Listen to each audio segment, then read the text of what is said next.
Manila corruption probe deepens. Emergency powers bill nears vote. Manila, Philippines. Political instability escalated in Manila today after the country's ombudsman formally filed charges against two sitting cabinet secretaries linked to a major infrastructure kickback scandal, coinciding with a critical vote scheduled for a controversial bill that would grant President Ferdinand Marcos Jr. temporary economic powers.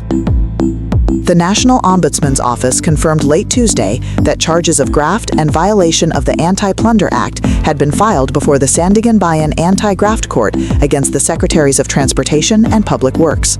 The allegations center on the misappropriation of approximately 7.8 billion Philippine Pesos, USD $133 million, designated for three key railway modernization projects approved between 2022 and 2023. Both officials deny the allegations, asserting the charges are politically motivated. The political crisis is compounded by a simultaneous high-stakes legislative push.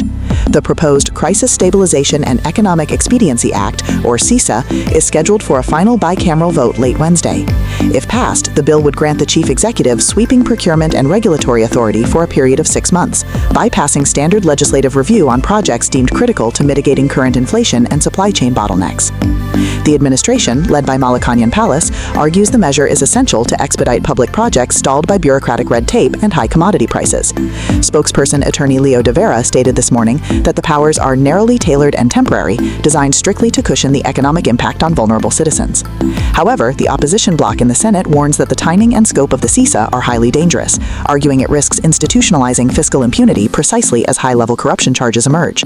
Senator Risa Hontiveros, a key opponent, stated during an urgent session that the bill represents a constitutional shortcut that dismantles necessary checks and balances, potentially enabling further unchecked misuse of public funds. Sources within the House Rules Committee indicate the CISA bill currently holds a narrow margin of passage, depending on swing votes from key regional blocs.